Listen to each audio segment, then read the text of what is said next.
What's up, everybody? What's up, MGTOW? So in this video, I'm going to be covering the first of my topics on male competition masquerading as female selection. Now, this is probably a topic that most MGTOW can either relate to personally or at least have an understanding of how this is male competition masquerading as female selection, which are false rape accusations. Now, if we're talking about human society and, the concepts of abstract ideas, or I guess you could say the ontological status of abstract ideas, rules and games and things like that do have a certain status that's above a completely abstract object. Like, for instance, you can use the example of a stop sign. A stop sign is, for all intents and purposes, an abstract concept. I mean, a stop sign could be a blue square that says snarfle flipple fluffle guggle. And as long as we all agree that you stop your car there, then that's what it is. And of course, blowing through one on the highway could get you killed.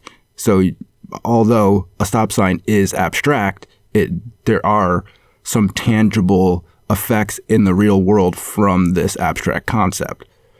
So when we're talking about rules and games and things like that, while you can say it's completely abstract and we just make it up, once you make up the set of rules, there is a set of rules to play by. So I guess what I'm saying here is that, I'm not completely saying that, okay, men shouldn't have any consequences or be held accountable when they do something wrong. Like, for instance, actually rape someone. You should go to jail. You should be punished. You have your ass whooped, basically, for that.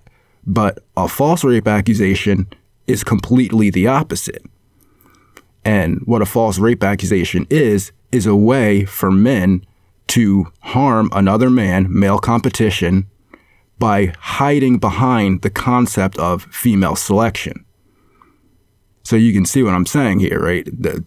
It's male competition, because if you take the biological determinist evolutionary psychology view of humans, then basically all men are just trying to kill each other. And any formalities or civility is only for one's own benefit. It's not actually because you actually care about other people. It's just because you don't want to die. So therefore you might ally with somebody else who has a similar concept of not wanting to die, and they're not immediately damaging your goals. So, okay, if we look at society like that, then basically all men want to kill each other all the time. And so we have to accept the fact that male competition is a real thing, and that men in a society where it's more of a psychological thing, you can't physically attack people, techniques like this will be used, where a man will attack another man based off of a false accusation. I mean, people have had their lives damaged or they've been put in jail, had their reputations ruined, which all of these things are things that damage a man's access to reproductive resources. And it's men that are doing it to him, because the woman that's leveling the false accusation basically has no power to do this to the man. And it's okay, so maybe on a social setting, if the rumor spreads that this guy is a rapist or whatever, that could socially damage him, and that may not be enforced by men. But when you're talking about putting men in jail for false rape accusations or taking their property or something like that, that is definitely male-on-male competition masquerading as female selection, because that's what a rape accusation is. It's a woman saying, I didn't choose this guy. And then men saying, okay, well, we're going to enforce these rules, these abstract rules that we set up, that if a woman doesn't choose you, you're not allowed to get reproductive access. And that's fine. But when you're hiding behind female selection and she's saying, I didn't choose him, but he didn't do anything wrong, then it becomes male competition, because now you're limiting a man's reproductive access or reproductive resources falsely. And so therefore, it's male competition. It's not female selection that's causing damage to a man that's been falsely accused of rape. So you can see where this concept is kind of going, that there's a whole series of these male-on-male competition aspects that are hiding inside of feminism. And this whole concept that it's just all subliminal, and even the highest ranking male is really just a subordinate to his wife. Like the guys that run the Trilateral Commission and the CFR and the FBI and the CIA and even the organizations that are even higher than that, like MI5, MI6, and whatever type of global things, some of these NATO spy organizations, they're all just subservient to women.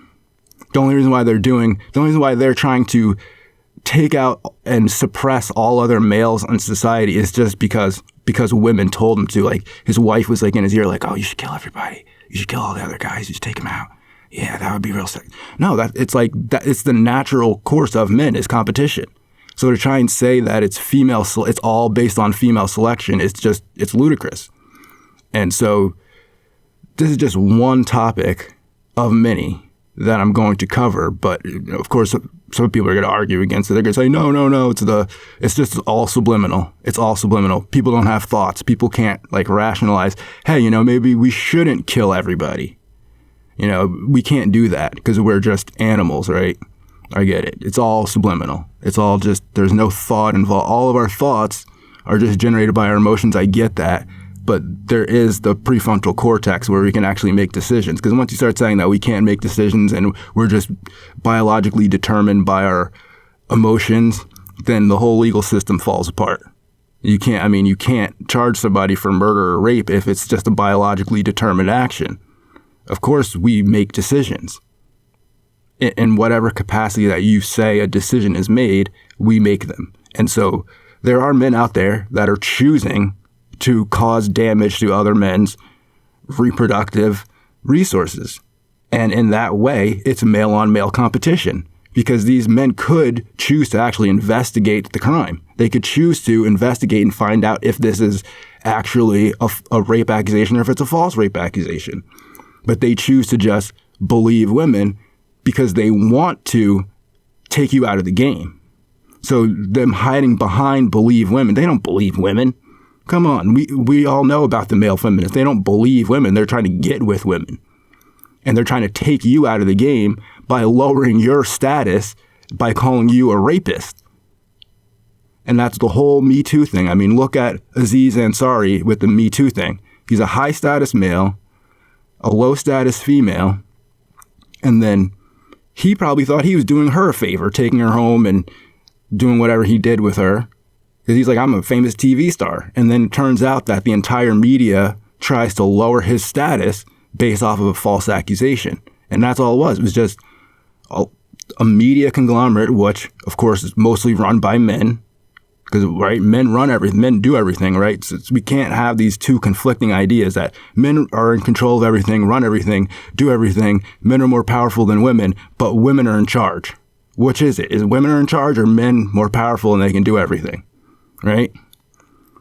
So, we're going to have to at least look at or question which parts of these aspects of feminism are actually male competition and which ones are actually based off of female selection. Because when it comes to female selection, men don't really have much of a say in that. But if you're talking this is male competition, then we need to focus on the men that are causing the harm to other men and not say that, it's all the women. It's just women and men reacting subconsciously to what women say. So that's the basic premise. Like I said, there'll be more topics related to the same type of thing, the same premise. So that's all I got for this one. Have a good day and go MGTOW.